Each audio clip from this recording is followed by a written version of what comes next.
Good morning. I hope you guys did not spend all of last night celebrating the Red Sox victory, but there's one more tonight. Okay. Let's see. I trust the quiz went okay. What I'll do today is take off from where we left off on Tuesday, and continue our discussion of the large signal and small signal analysis of our amplifier. So today, the focus will be on small signal analysis.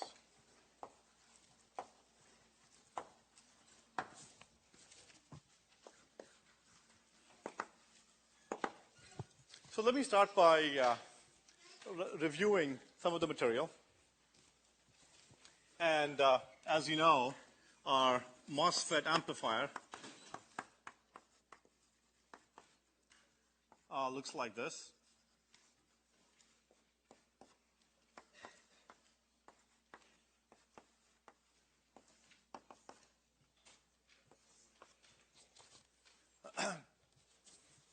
One of the things you'll notice in circuits, as I have been mentioning all along in this course, is that certain kinds of patterns keep repeating time and time again.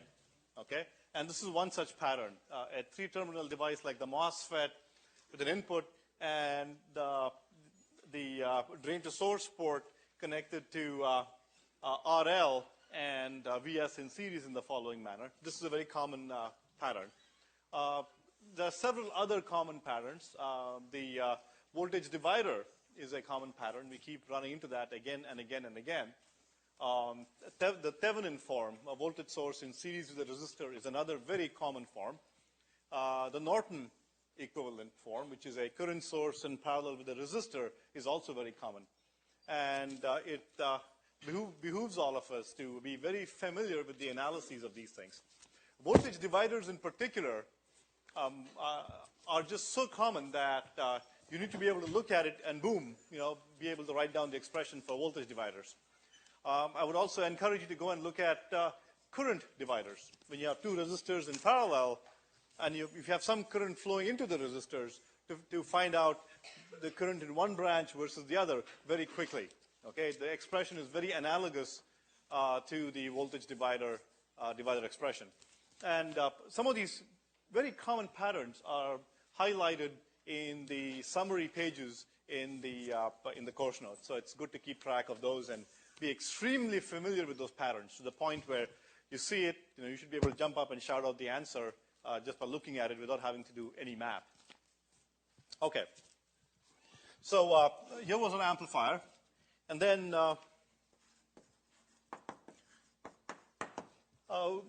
we noticed that when the MOSFET was in saturation, it behaved like a current source, and this circuit would give us amplification while the MOSFET was in saturation.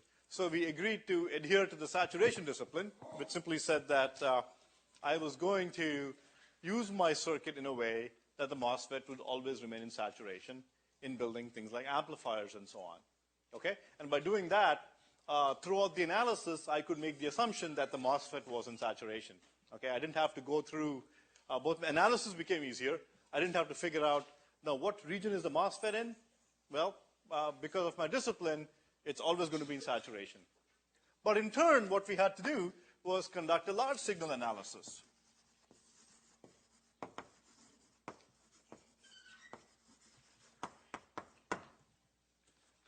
Again, in follow-on courses, you will be given circuits like this. In fact, this very circuit with a very high likelihood, and you'll be looking at more complicated models of the MOSFET. Or you may be given a MOSFET like this, and let's say in that course, the designers do not adhere to the saturation discipline, in which case you have to first figure out, is my MOSFET in its triode region or in the saturation region? And depending on the region it is in, you have to apply different equations. Okay, so it's one step more complicated than in 002. In 002, we simplified our lives by following a discipline. Okay, and let me tell you that following a discipline is quite okay. Okay, when it simplifies our lives and we can do good things with it, it's quite okay to do that. Okay, we're not wimps or anything like that. It's, it's quite okay to have a discipline and agree that we're going to play in this region of the playground and build circuits in that manner. So by doing so, we could assume the MOSFET was in saturation all the time. And analysis simply used a current source model. By the same token, what becomes important is to figure out what are the boundaries of valid operation of the MOSFET in saturation. Okay, so to do that, we conducted a large signal analysis, and it had two components to it. One, of course, was to figure out output, the output versus input response. And what this usually does is that it does an analysis, a nonlinear analysis of this circuit. If it's a linear circuit, it's a linear analysis, and figures out what the values of the various voltages and currents are in the circuit as a function of the applied inputs and chosen parameters. And the second step, we said, was to figure out valid operating ranges.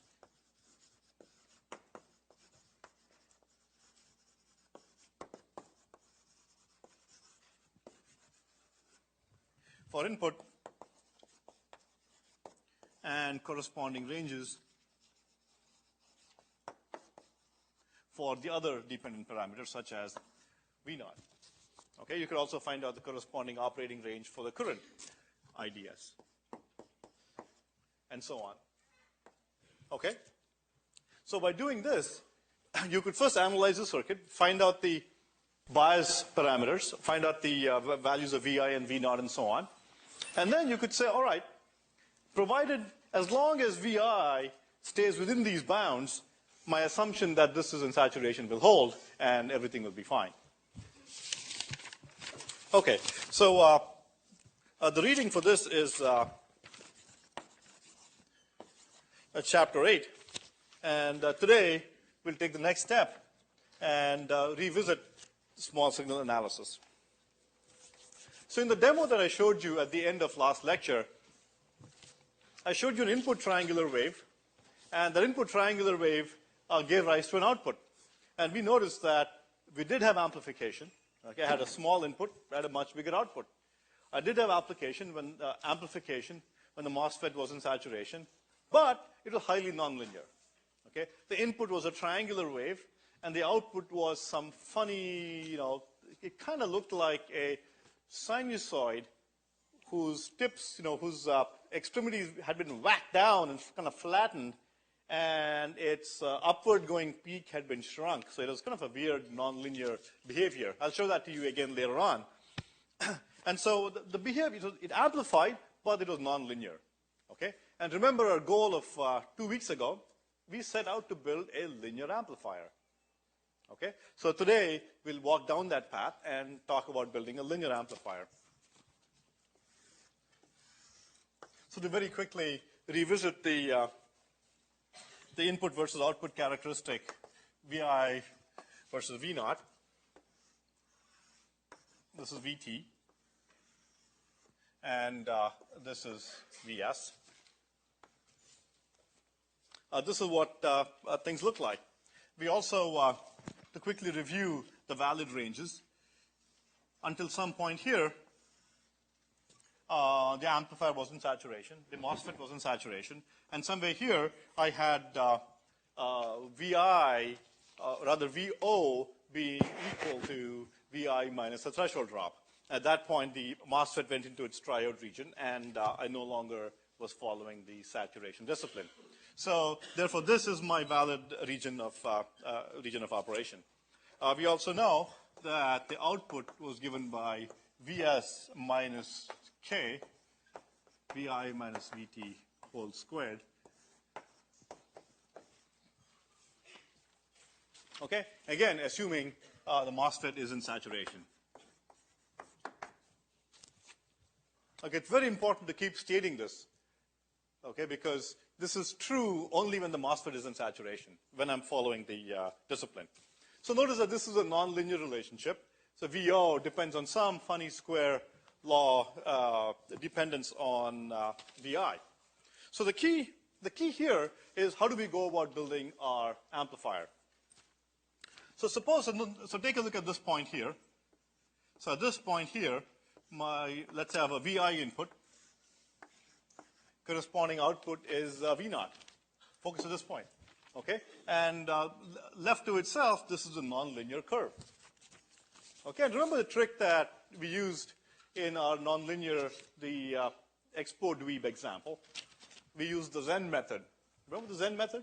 We said, hey, look, this is nonlinear, but if you can focus your mind, if you can focus on this little piece of the curve here, okay, this looks more or less linear. Okay, if I look at a small itty-bitty portion of the curve, and do the Zen thing, okay, and kind of, zoom in on here, this looks more or less linear. Okay, this means that if I could work with very small signals and apply the signal in a way that I also had a DC offset of some sort, then I would be in a region of the curve. I would be delineating a small region of the curve, and which would be more or less linear. Okay, this was a small signal trick. And what we'll do here is simply revisit the small signal model. Okay, most of what I'm going to do from here on will be more or less a repeat of what you saw for the light emitting export dweeb. Okay, just that here I have a 3-terminal device. Okay, a little bit more complication. The equation is different. Okay, I don't have to resort to a Taylor series expansion. I'll just do a complete expansion of this expression and develop the small signal values for you. Okay, so recall the small signal model. Okay, had the following steps. The first step was operate at some bias point, VI, V naught, and of course some corresponding point IDS. This is page 3. And then superimpose a small signal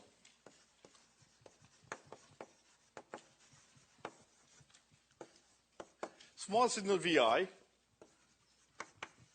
on top of the big fat bias. Remember the boost? So VI is the boost.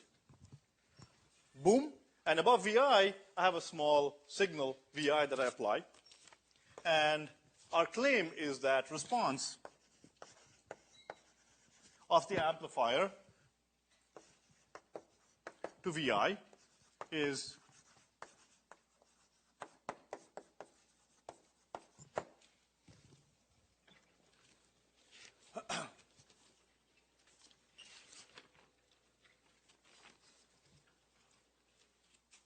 okay. So the key trick with this is that for my small signal model here, this is page 3 here, page 2.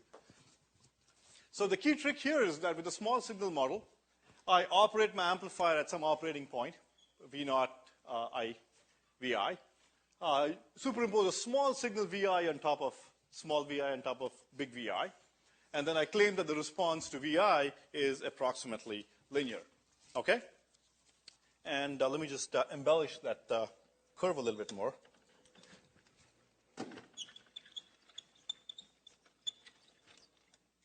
Notice that in this situation, this was my VI, which is my bias voltage.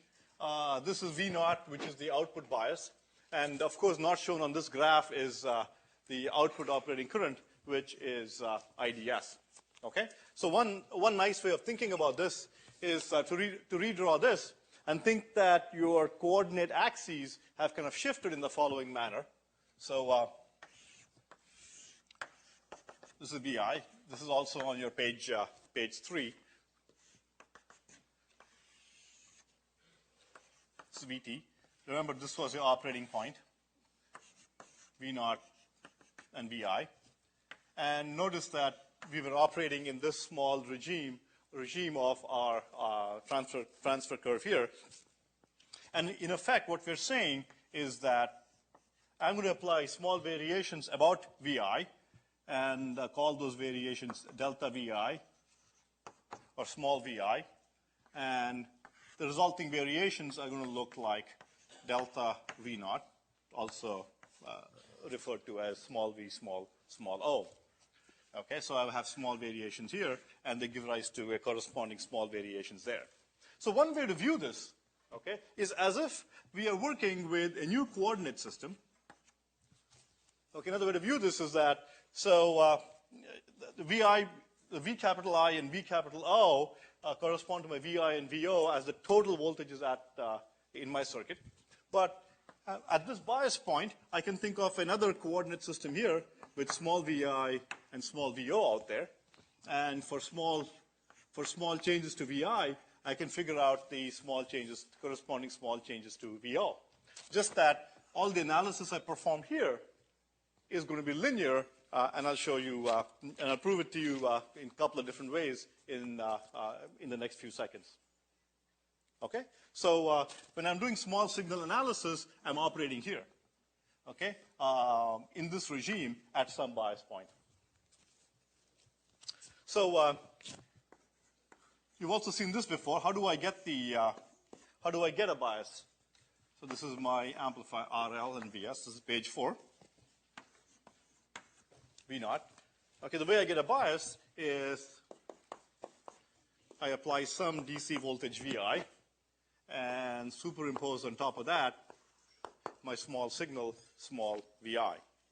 Okay, this is my DC bias that has boosted up the signal to an interesting value. Okay, and because of that, what I can get is by varying VI as a small signal with a very small amplitude, I'm going to get a linear response here, and I can draw that for you as well.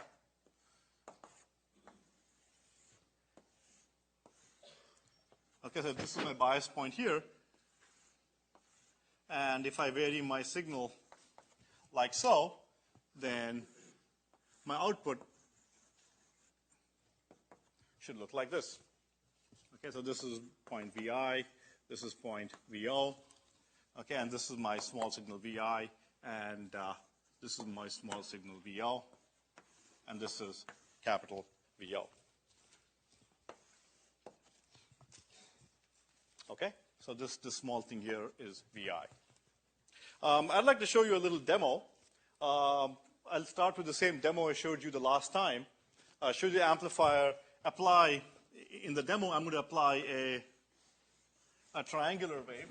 And initially, I start with a large signal. Okay, and you will see that the output looks really corny. It's going to look, something like this. Okay, that's the large signal response. And then I'll begin playing with the input, making it smaller, and you can see how it looks yourselves. There you go. So this is where I stopped the last time. And in the last lecture, I applied this input. Time is going to the right. And the purple curve in the background is the output. Okay, it looks much more like a sinusoid with some flattening of its tips. Nothing like an interesting triangular wave. So what I'll do next is that let me make sure I have enough of a boost here, enough of a DC voltage so that I'm operating at some point here. I believe I already have that. So notice that I can shift up the triangular wave input, or I can shift it down. So let me bias it here.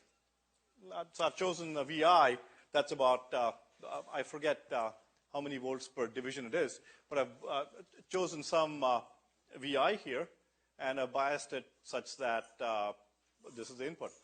Now what I'll do, you get a nonlinear response. It's amplified. It's much bigger. So what I'll do next is make VI that I apply smaller and smaller. Okay, I've already done the boosting. Boom. Okay, boom. That's a boost. Okay, so I've boosted up your VI already. Next is I'm going to shrink it, and hopefully you will see that if all that I'm saying is truthful here, you will see a triangular response. So let's go try it out. So watch the yellow. I'm going to shrink the yellow, make it smaller and smaller.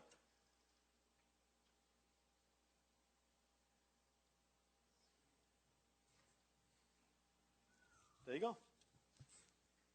It's great when nature works like you expect it to. So I've never seen a triangular wave look so pretty in my life. It's awesome. So, look at this. Here's a tiny triangular wave. And the output is also a triangular wave. It's much more linear. Yes, question? Your amplified wave is only as big as your input was before. What's that? Your output is as big as your input was before. The question is that, your output here is only as big as the input used to be before. But that's a good question. What I've done here is I'm showing you a laboratory experiment, all right? And let's assume that this input is the input I'm getting from some sensor in the field. Okay, assume that this is my input. Okay, not what I had before. Okay, assume that this is my input to begin with, and this is the amplified output. What I can also do is I can also change the bias, and we'll see this at the end of the lecture, in the last 10 minutes of lecture. How do you select a bias point? Okay, by changing your bias point, you can change the properties of an amplifier. To give you a preview of upcoming attractions, all right, let me ask you. So what do you think should happen if I change the bias point? I haven't shown you the math yet, so intuitively, what do you think should happen? If I increase the bias, what do you think is going to happen? Yes? Higher bias would be more amplification. Good insight. Higher bias will be more amplification. Okay, let's see if our friend is correct.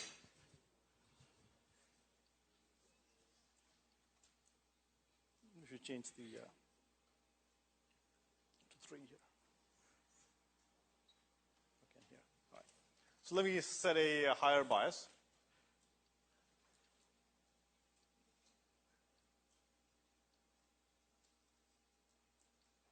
Not necessarily, I guess. You're actually right, by the way. Okay, I'm playing a trick on everybody here.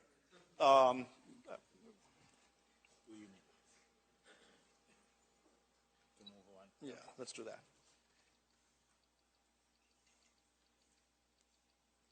Okay, so as I change my input bias, notice that under certain conditions, my output becomes smaller, okay, and gets more distorted. Okay, under other conditions, what's going to happen to my output is that it's becoming smaller and it's going to get distorted again. Okay, so there are a bunch of funny effects happening that reflect on the bias point. But for an appropriate choice of bias point, as I increase the bias, the amplification should indeed increase, and I'll show you that in a few minutes. Yes, but it's a complicated relationship. Yes. So how do you actually get, when you want to really amplify a signal so that's huge, how do you do that? This is finally getting fun. Okay, so here's the question.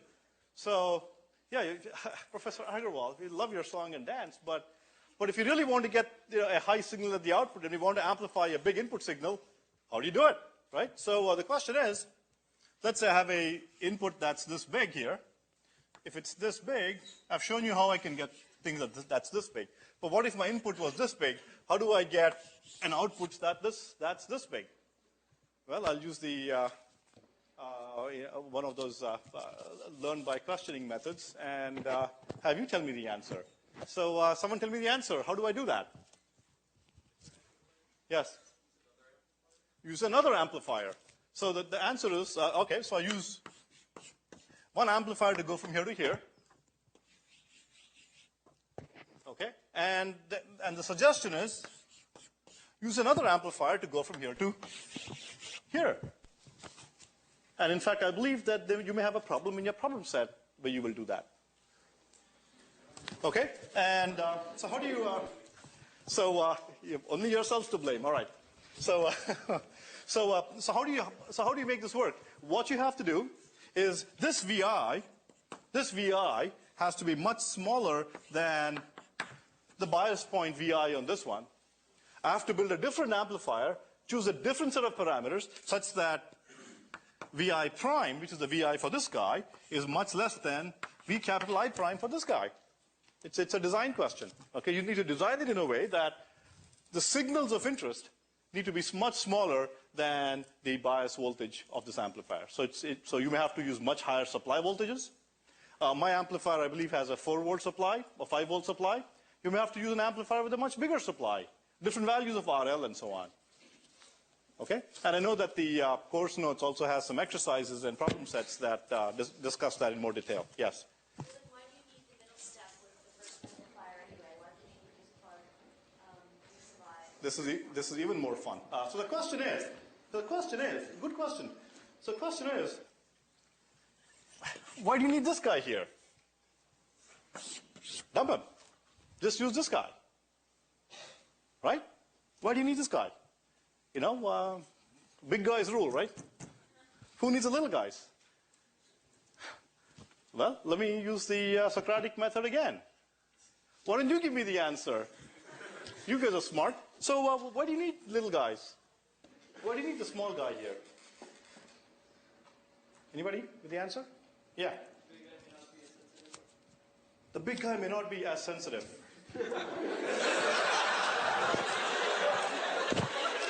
I like that. I like that. You know, you know what? He's almost correct. Hey, I'll show you why in a second. Anything else? Any other reason? Any other reason? Yes. The amplifier is multiplying the signal by a certain amount. Yes. The second amplifier is still only multiplying by a certain amount, so if you're trying to multiply by more than that, you're losing your amplifier. So. Bingo. That's another good answer. Okay, so let me address both the answers. The answer given was that, look, this amplifier is amplifying the signal by a certain amount, by a factor of 7. Okay, and I've designed this such that this amplifies the signal by a factor of maybe 10. So in all, I'm getting an amplification of 70. Okay, this would be a great design question for lab for next year. You know, I give you a bunch of components and ask you to design an amplifier given the constraints with the highest amount of amplification. It turns out that when you design your amplifier, in order to meet the saturation discipline and so on, you have to choose values of RL and VS and stuff like that, and be within power constraints. Okay? So the amplifier doesn't blow up and stuff. And by the end of it all, you're going to get a measly 7x gain out of it. Same way here, to be able to deal with a very small signal here and get some amplification, another set of values, okay, and you get 10x. Okay, so they multiply. It's much harder to build one amplifier with a much larger gain. And you know what? I just realized, we'll be looking at this in the last 5 or 7 minutes of lecture. I'm going to show you what the amplification depends upon. Depends upon K, depends upon RL, depends upon VI. Okay, now the question is, I've had all this time to think about how to stitch in sensitive into this, and I believe I can. So it turns out that when you have large voltages and so on, and you have practical devices, turns out that the more current you pump through devices, they tend to produce noise of various kinds.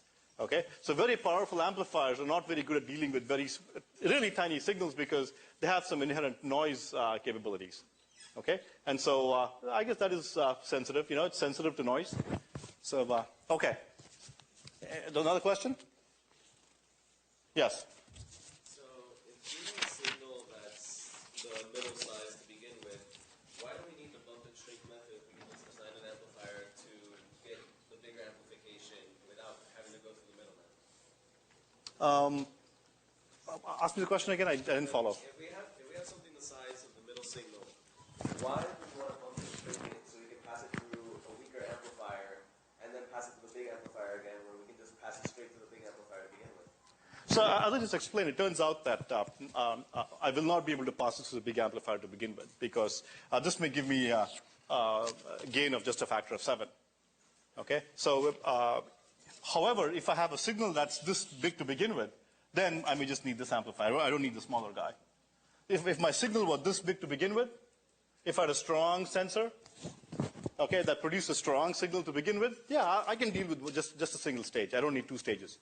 Okay, it's all a matter of design, and it's actually a fun design exercise. You know, given a budget, dollars, right? Given you go to your supply room and look at the parts that you have, and you go to build what you have to build with the parts that you have, right? And so sometimes you need to build 2 amplifiers to get the gain, or build a single amplifier. It's all the design thing. Okay. All right. So moving on to page 7. So that brings us to the small signal model.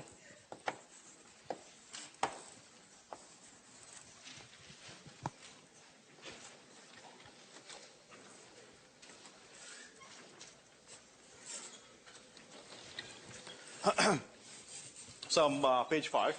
All right.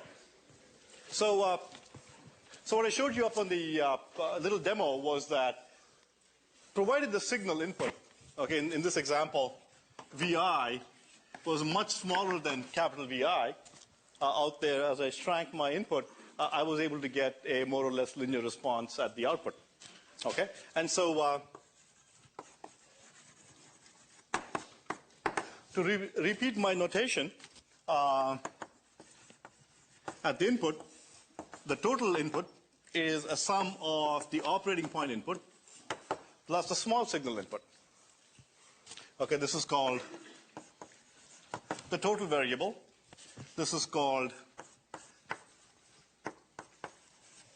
the DC bias. It's also called the operating point voltage. And this is called my small signal input. It's also variously called incremental input. Okay, this is more a mathematical term relating to incremental analysis or perturbation analysis. Okay, so VI, you call it small signal, call it small perturbation, call it increment, whatever you want. Similarly, at the output, I have my total variable at the output is a sum of the output operating voltage and the small signal voltage. I don't like using O's in symbols because big O and small O is simply a function of how big you write them. It's not super clear. Okay, and in terms of a graph, let me plot the input and output for you. So let's say this is the total input, and that is the total output. So I may have some bias VI, and corresponding to that, I may have some bias VO. Okay? Hold that thought for a second while I give you a preview of something that we will be covering in about 3 or 4 weeks. Notice that as I couple amplifiers together, the output operating point voltage of this amplifier, okay, in this connection becomes the input operating point voltage of this amplifier, right? So the output, when I connect this output to this input, the output operating point voltage becomes coupled to the input here, so it becomes input operating point voltage here. So now I have a nightmare on my hands. As I adjust the bias of this guy, so, the bias of this guy changes too. The two are dependent. It's a pain in the neck. And we being engineers find ways to simplify our lives. And you will learn another trick in about 3 or 4 weeks. And that trick will let you decouple these two stages in a way that you can design this stage in isolation. Okay, go have a cup of coffee, then come back to this stage and design this stage in isolation. Okay? For those of you who want to run ahead and think about how to do it, think about it. Okay, how do you design, what trick can you use to get them in isolation? Okay. Moving on, what I'd like to do next is address this from a mathematical point of view. And much as I did for the light-emitting export dweeb, analyze this mathematically and show you that if VI is much smaller than capital VI, I indeed get a linear response. Okay, so this time around, I won't use Taylor's series. It turns out that this expression can be expanded fully. Okay, so you don't have to buy into Taylor's series and so on. I'm going to list everything down for you. So we know, to begin with, that VO for the amplifier is VS RL K divided by 2 VI minus VT whole squared. Okay, what I'm going to do is, much as I did for the LED, what I'm going to do for this is derive for you the output as a function of the input when the input VI is very small. Okay? In other words, when I substitute for VI, V capital I plus small VI. Okay, much as I did for the export dweeb, I want to substitute for VI a big DC VI.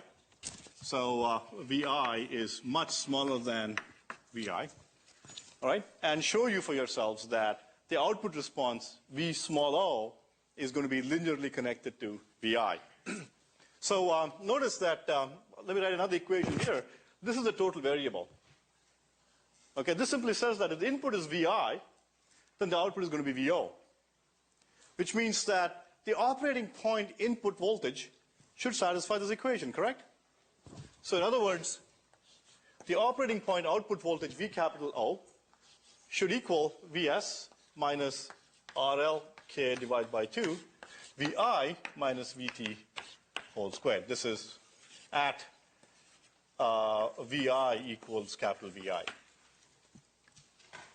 Okay, this is very simple but may seem confusing. All this is saying is that, look, this equation gives me the relationship between Vi and V naught. Therefore, if I apply capital Vi as the input, okay, I'm given that my corresponding output is capital V naught, so they must satisfy this equation, right? Those are the bias point values, and that must satisfy this equation. Simple. Okay, I know that. So hold that thought. Okay, stash it away in the back of your minds. Okay, now let me go through a bunch of grubby math. And, excuse me, and substitute for VI this expression here. So let me go ahead and do that. Vs minus RL K 2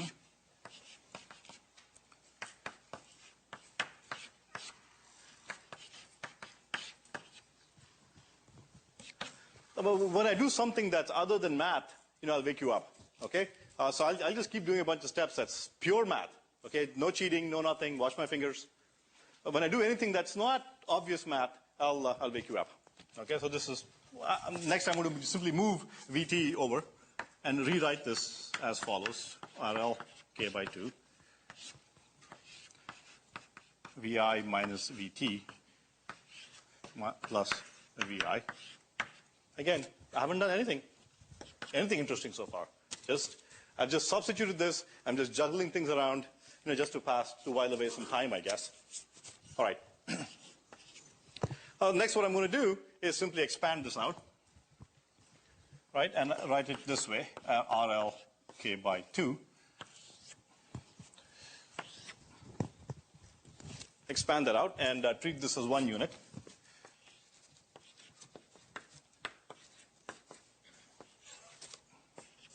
Squared plus twice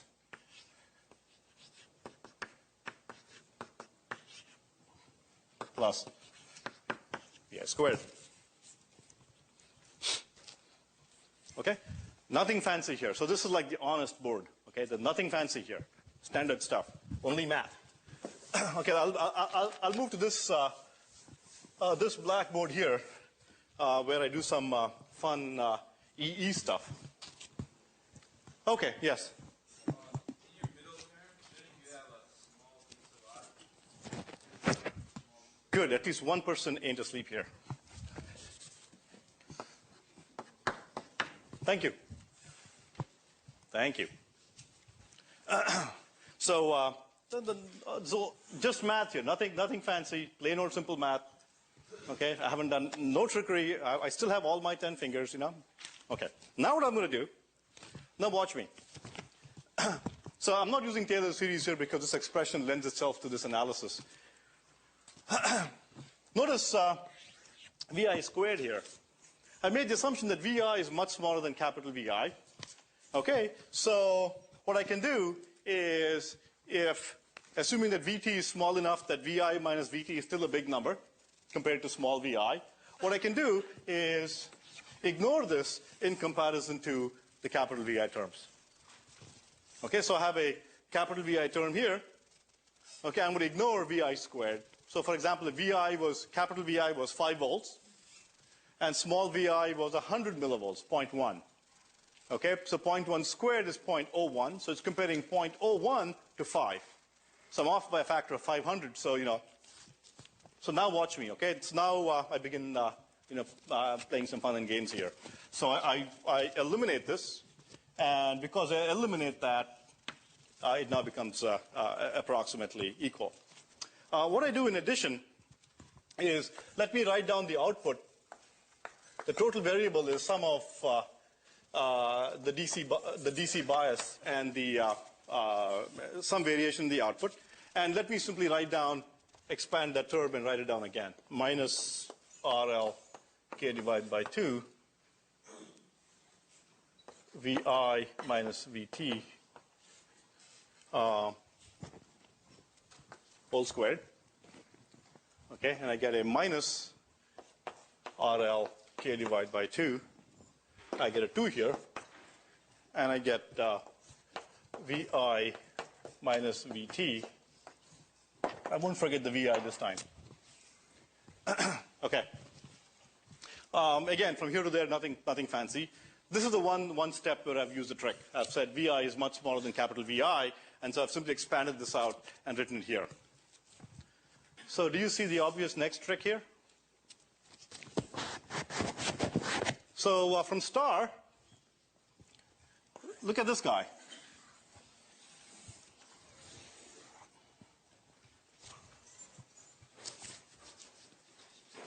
Okay, from star, I can cancel this out from star, because I know that at the operating point, these two expressions are equal, and so therefore I can cancel out the operating point voltage and this. What I'm left with is small v naught is simply RL minus RLK VI minus VT times small VI. Okay, only one place, okay, where I did something funny. Other than that, it's purely math. So this is what I get. So notice that this whole thing is a constant, minus RL, K, VI, VT, this whole thing is a constant. Okay? And so V naught is equal to some constant times VI.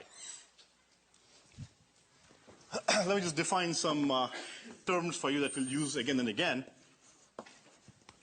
For reasons that will be obvious next lecture. Okay? I'm going to call this term here GM.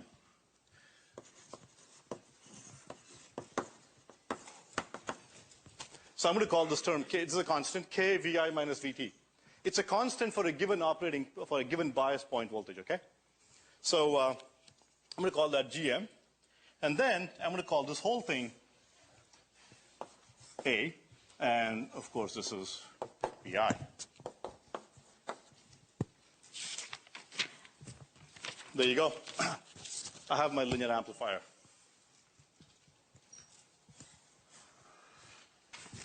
A is the gain times small VI. And the gain has these terms in it. I just call this GM. You'll see why later. But notice that the gain relates to RL, the size of the load resistor, RL, how big it is, 1K, 10K, whatever. K, this is a MOSFET parameter, and VI minus VT. Okay, that's a constant for a given bias point voltage and small VI. So V naught equals small VI.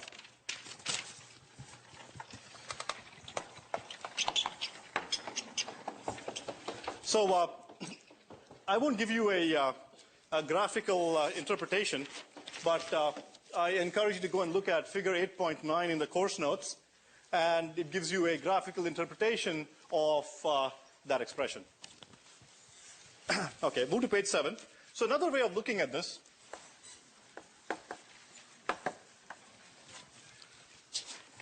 another way of mathematically analyzing it. So here I went through kind of a full-blown expansion and, pretty much deriving the small signal response. What I can also do is take a shortcut here. So let me just give you the shortcut. You may find this handy. Vs minus K RL divided by 2.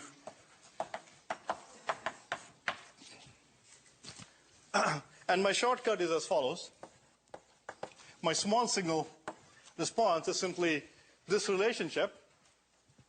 Okay, I find the slope of the slope at the point capital VI and multiply by the increment. Okay, slope times the increment gives me the incremental change in V naught as follows. So d by di, Vs minus k RL2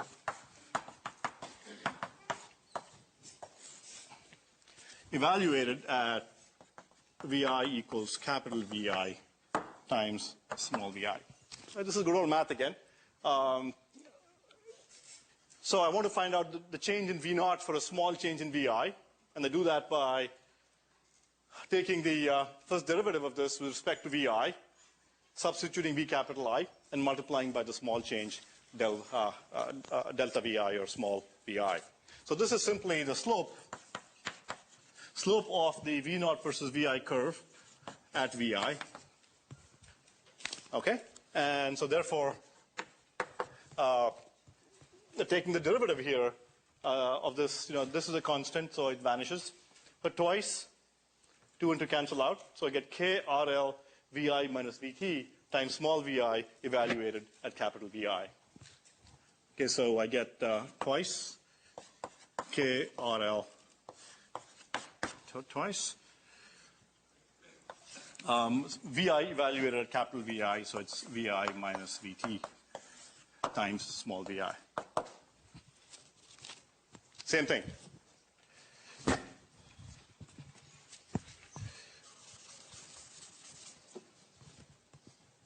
Oh, and I have a minus sign here. Okay, I get the same expression that I derived for you out there, and this is just using, taking the slope and going with it. And this, as I mentioned before, this is A.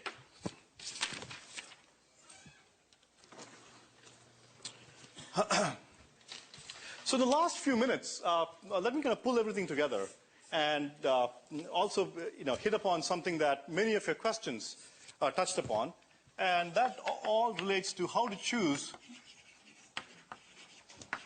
the bias point. So here I've taken an analysis approach. Okay, when teaching, we often teach here's something, you're given something, you analyze it. But as you begin to master it, you can begin to design things where you can ask what-if questions and so on. And here, what we have is an analysis given a value of RL, K, Vi, and so on. How to choose the bias point become more of a design issue. Now, if you're designing an amplifier, okay, you ask me the question, how do I choose two small amplifiers versus one big amplifier, that sort of stuff. So it boils down to how do you choose the bias point, okay? How do you choose Vi? How do you choose RL? And so on. So what I'd like to do is touch upon some of these things. First of all, gain, or the amplification. One of the most important design parameters for an amplifier is what's the gain. Okay, you go out to, let's say you get a job at Maxim Integrated Technologies, and they say, we'd like you to build a linear power amplifier for cell phones. You can say, I know that. I know how to do that. And then they say, okay, the next stage needs 100 millivolt input, while this thing coming from your antenna is only, a few tens, a few hundreds of a microvolt. So you sit down and say, oh my gosh, I need an amplification of so much. And you go design an amplifier. So gain tends to be a key parameter. And notice that gain is proportional to RL. It relates to Vi minus Vt. Okay, so proportional to Vi. Okay, it's also related to RL. The second point is the gain point determines where I bias something. Okay? If I choose my bias too high, I get distortion. Or if I choose my bias too low, I get distortion. So